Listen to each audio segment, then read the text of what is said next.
नमस्कार साथियों, आप लोगों को स्वागत है गज केसरी बायो क्लासेस में। और आज हम बीएससी सेकेंड ईयर के फर्स्ट पेपर के बारे में डिस्कस कर रहे थे हम। तो अब आगे देखते हैं क्लासिफिकेशन सिस्टम के बारे में। क्लासिफिकेशन किसे कहते हैं? तो डेफिनेशन इसकी क्या है कि किसी ऑर्गेनिज्म के समानता तथा असमानता के आधार पर, तो कोई भी ऑर्गेनिज्म हो उसकी समानता, जितने भी ऑर्गेनिज्म उसके डेफिनेशन हम क्लासिफिकेशन करना है तो उसके लिए क्या करेंगे, इस समानता और असमानता के आधार पर डिफरेंट ग्रुप में कैटेगराइज करने के प्रोसेस को क्लासिफिकेशन कहते हैं। ठीक है, तो अब किसी ऑर्गेनिज्म के बारे में हम आसानी से जानना चाहते हैं तो उसका क्या करना पड़ेगा कि ऑर्गेनिज्म की समानता और असमानता के आधार पर डिफरेंट ग्रुप में ऑर्गेनिज्म को कैटेगराइज करना पड़ेगा। और ये जो प्रोसेस है इस प्रोसेस को हम कहते हैं क्लासिफिकेशन।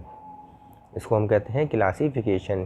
किसी स्पीसीज़ की करेक्ट आइडेंटिफाई, किसी भी स्पीसीज़ है उसकी, जैसे राना टिग्रीना, तो राना टिग्रीना जो स्पीसीज़ है इसकी करेक्ट आइडेंटिफिकेशन करने पर, करेक्ट आइडेंटिफाई करने पर के लिए उसका क्लासिफिकेशन में किया जाना बहुत आवश्यक है, जिससे कि उसकी करेक्ट आइडेंटिफिकेशन किया जा सके। ठीक है, तो इसलिए क्लासिफिकेशन हमें करना पड़ता है जिससे कि हम किसी भी ऑर्गेनिज्म को करेक्ट रूप से आइडेंटिफाई कर पाएँ। ठीक है, तो अब आगे देखते हैं एंजियोस्पर्म के लिए क्लासिफिकेशन के प्रकार। तो एंजियोस्पर्म के लिए तीन प्रकार का क्लासिफिकेशन दिया गया है एंजियोस्पर्म के लिए। एक तो आर्टिफिशियल क्लासिफिकेशन है, एक नेचुरल क्लासिफिकेशन है, और तीसरा है फाइलोजेनेटिक क्लासिफिकेशन।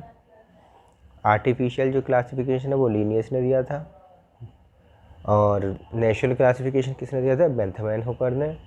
फाइलोजेनेटिक दिया था एग्रपेंटल ने। तो हम जो देखेंगे पहला देखेंगे आर्टिफिशियल क्लासिफिकेशन। आर्टिफिशियल क्लासिफिकेशन जो है,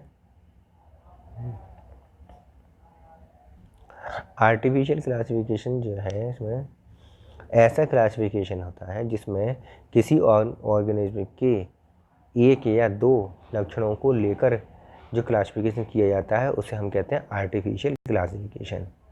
ठीक है, जैसे कि हमने साइज और शेप ले लिया। जैसे कि हमने क्या लिया? साइज और शेप ले लिया। तो साइज और शेप के आधार पर हम जो क्लासिफिकेशन करेंगे तो श्रब्स में बांटेंगे, हर्ब्स में बांटेंगे और ट्री में बांटेंगे। प्लांट्स को 3 जगह बांटेंगे। अगर हम लाइफ स्पान को हमने कैरेक्टर को लेकर अगर करते हैं क्लासिफाई, तो हम एनुअल में बांटेंगे, एनुअल प्लांट्स और पेरिनियल प्लांट्स में बांटेंगे, 2 भागों में बांटेंगे। अगर हम हैबिटेट को लेकर क्लासिफिकेशन करते हैं तो हम इसे टेरेस्ट्रियल और एक्वेटिक दो भागों में इसको हम बांट पाएंगे, 2 क्लासेस को रख पाएंगे प्लांट्स को। ठीक है, तो इस प्रकार एक या दो लक्षणों को लेकर क्लासिफिकेशन करने की जो क्रिया है वो आर्टिफिशियल क्लासिफिकेशन है, जो सबसे पहले यही क्लासिफिकेशन दिया गया था। ये क्लासिफिकेशन लीनियस द्वारा दिया गया था। ठीक है,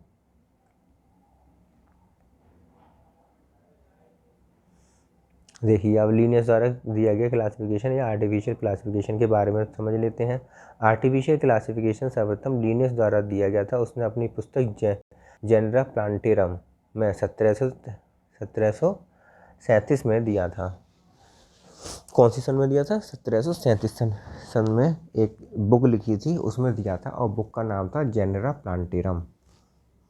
ठीक है, जेनरा प्लांटेरम में इसको दिया गया था। किसने दिया था? लेनियस ने। यह क्लासिफिकेशन फ्लावर में स्टेमेन की संख्या और स्थिति पर आधारित है। तो किस पर आधारित है? स्टेमेन की संख्या और स्थिति पर आधारित है। ये क्वेश्चन पेपर में आते हैं एक नंबर में। तो इसमें तुम्हें 2 क्वेश्चन मिल गए। एक तो कौन सी बुक में दिया है? जेनेरा प्लांटेरम में लिखा है आर्टिफिशियल क्लासिफिकेशन, किसने दिया है? लीनियस ने दिया है। और तीसरा इसको किसके आधार पर क्लासिफिकेशन किया गया? फ्लावर में स्टेमेन की संख्या के और उनकी स्थिति के आधार पर इसको क्लासिफाई किया गया है।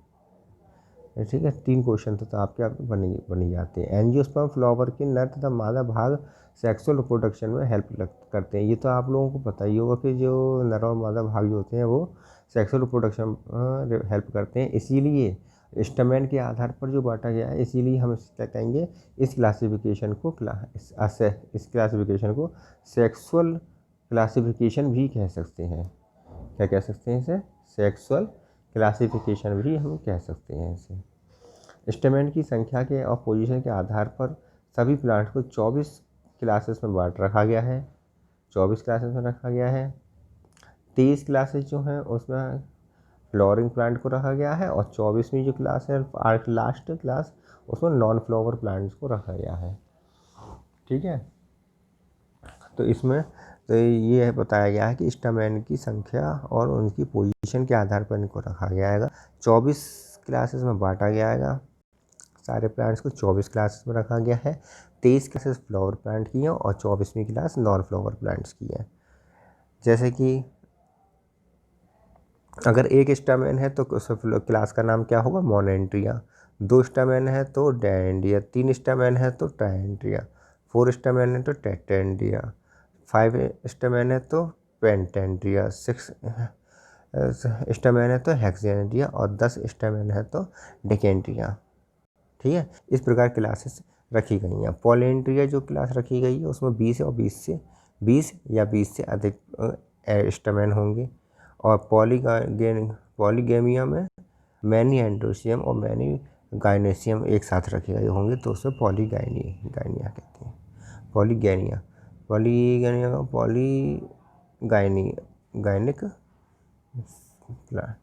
प्लांट कहलाते हैं।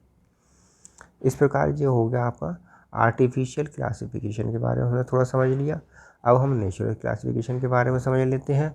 आर्टिफिशियल क्लासिफिकेशन सिस्टम जो प्लांट के नेचुरल मार्फोलॉजिकल कैरेक्टर, नेचुरल मतलब प्रकृति में जो पाए जाए, नेचुरल और मार्फोलॉजिकल कैरेक्टर, उनकी मार्फोलॉजी की उनकी आकार कैसा, उनकी कैसी बनावट है, मार्फोलॉजी कैसे के आधार पर अगर क्लासिफिकेशन किया जाता है तो उसे हम कहते हैं नेचुरल क्लासिफिकेशन कहलाता है। इस क्लासिफिकेशन के सिस्टम में प्लांट्स को इनके नेचुरल कैरेक्टर्स की समानता असमानता के आधार पर डिफरेंट ग्रुप में क्लासीफाई किया गया है। ठीक है,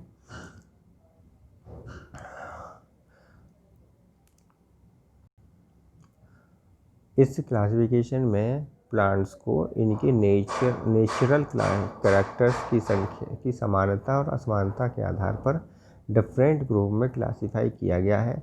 ये सिंपल और प्रैक्टिकल, सिंपल होते हैं और प्रैक्टिकल क्लासिफिकेशन है। इसका प्रेजेंट टाइम में अत्यधिक प्रयोग होता है। ठीक है, तो इसका जो है प्रेजेंट टाइम में इसका बहुत ही ज़्यादा उपयोग होता है। और इसे ये कैसा क्लासिफिकेशन सिंपल और प्रैक्टिकल है, क्योंकि सब कुछ नेचुरल है, नेचर में जैसा है वैसा ही देखना पड़ेगा हमें, इसमें सीखना पड़ेगा, इसलिए ये प्रैक्टिकल भी हो गया। सिंपल और प्रैक्टिकल क्लासिफिकेशन है। और प्लांट्स को कैसे रखा गया है? नेचुरल कैरेक्टर्स की समानता असमानता के आधार पर डिफरेंट ग्रुप में से क्लासीफाई किया गया है। तो ये तो हो गया था है नेचुरल क्लासिफिकेशन। अब हम देखते हैं बेंथम एंड हुकर का क्लासिफिकेशन। हाँ, नेचुरल क्लासिफिकेशन तो दिया ना बेंथम एंड हुकर ने क्लासिफिकेशन, इसे बेंथम एंड हुकर के बारे में पढ़ लेते थोड़ा सा। जॉर्ज बेंथम तथा J.N. हुकर ने अपनी पुस्तक जेनेरा प्लांटेरम में इस प्लांटेरम को नेचुरल क्लासिफिकेशन सिस्टम को रखा था। तो कहाँ रखा था इन्होंने रखा था जेनेरा प्लांटेरम में। ठीक है, तो पेपर में ये अगर आता है तो आप इसमें लिख सकते हैं कि जेनेरा प्लांटेरम जो बुक है उसमें इस क्लासिफिकेशन को रखा था। इस क्लासिफिकेशन का उपयोग इंडिया और इंग्लैंड में सबसे अधिक होता है। नेचुरल क्लासिफिकेशन जो है, ये बेंथम एंड हुकर का जो क्लासिफिकेशन जो है, इसको 3 क्लासेस में बांटा गया है। एक तो जिम्नोस्पर्म, दूसरा डाइकोटाइलेडन और तीसरा है मोनोकोटाइलेडन। ये 3 क्लासेस हैं, इन क्लासेस में इनको बांटा गया है।